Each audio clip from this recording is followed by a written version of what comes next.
Welcome to the News Hour. President Trump's Middle East envoy today announced that he was bringing his team home from Gaza ceasefire negotiations. Steve Witkoff blamed Hamas and warned the U.S. and Israel would now pursue, quote, other means to release Israelis still held hostage more than 21 months after the October 7th terrorist attacks.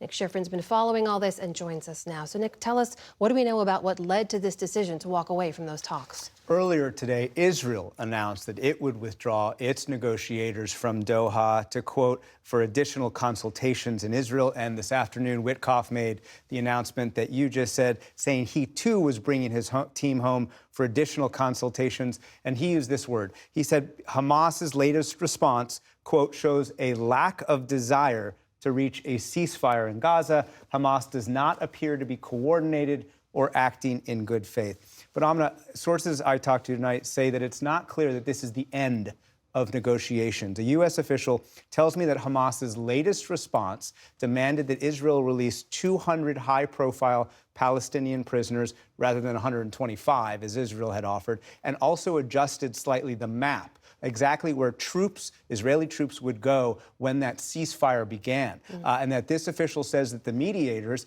including Qatar and Egypt, did not see that as major changes and actually thought that the momentum was positive toward a deal. And there are Israeli officials tonight who are indicating this is actually just a tactic, a ploy to get Hamas to move back toward the Israeli stance. But there is also that very clear threat that Witkoff made in the statement that you read, that we will, quote, pursue other means to release hostages. That suggests a renewed offensive by Israel in Gaza. And tonight, Israel is criticizing an announcement just the last few hours by Emmanuel Macron, the president of France, who said that France would recognize an independent Palestinian state next week during a high-profile UN event. Meanwhile, on the ground in Gaza, as you've been reporting, humanitarian organizations and others have been sounding the alarm about malnutrition and famine.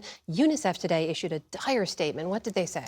It did. UNICEF said today that in the last 48 hours, 4 children have died of starvation. UNICEF said, quote, these deaths are unconscionable and could have been prevented. The UN, of course, is continuing to demand that more aid be allowed into Gaza. The number of children admitted for treatment for malnutrition, according to the UN, reached the highest level of this conflict in the last year and a half. The UN says nearly all of Gaza's 2 million people are hungry, and the most vulnerable, of course, are children, but also pregnant women. 1 in 4 children and breastfeeding mothers are malnourished. And we have a story now and a warning. The images in this story are disturbing.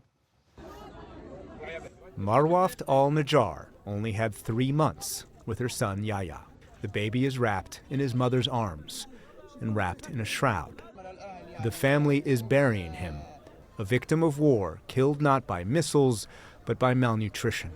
We couldn't provide food for him and his older siblings. We couldn't provide milk. This week across Gaza, cries for help. Urgent appeals to save starving children, like Aya Aziz. She is 4 months old, but weighs less than 7 pounds. Look at her. You can see her bones. There's no milk available anywhere. What am I supposed to do? Is it just because she's from Gaza? Do our children have to go through this just because they're from here? The UN and international aid organizations in Gaza are warning of mass starvation. Palestinian health officials say since the beginning of the war, at least 115 Gazans, mostly children, have died from hunger, a quarter of them in recent days. And finding food can be deadly. In the last 2 months, the UN says nearly 900 Palestinians have been killed outside humanitarian aid sites. Where there is hunger, 35-year-old Karam Sob searches through scraps to find sustenance. He collects trash that his extended family uses to bake bread. There are a lot of mouths to feed. 8 children for whom every drop of water is precious, who have to worry about what should preoccupy no child, how to survive, how to eat. Atef is Karam's brother. This is famine. They bring us aid on these trucks, and all these young people go to get some aid. My kids go with them, too. If you're going for a bag of flour, you are walking to your potential death. The situation is very, very difficult. Life is very depressing.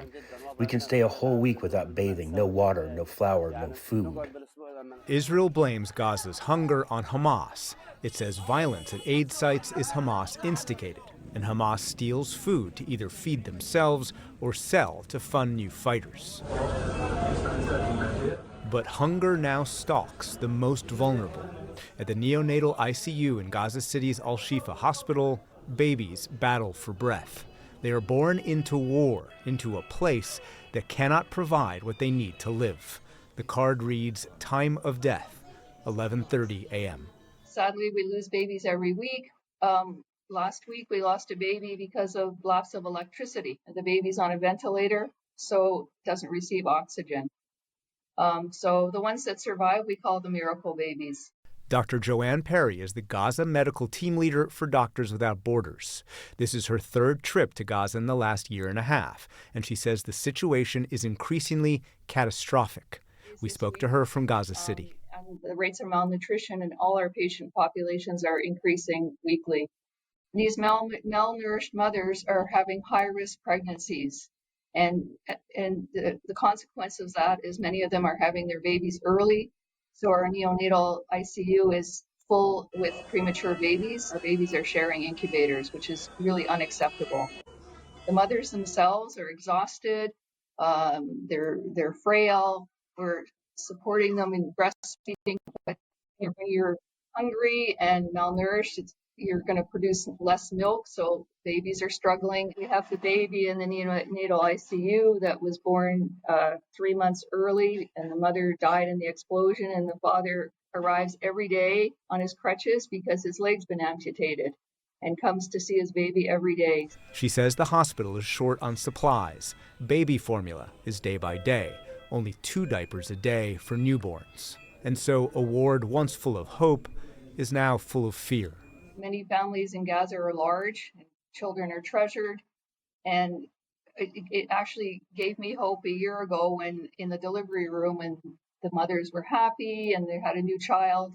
But now we don't see very many smiles. That they're worried, how are they going to feed the baby? How are they going to diaper the baby? How am I going to care? How am I going to care for my other children when I have no food to offer? So it's not such a happy occasion anymore, and it's legitimate, it's valid. Like they don't see a future for their newborn baby. But these babies can't yet feel that fear, and so they will fight for life as long as they can. For the PBS News Hour, I'm Nick Schifrin.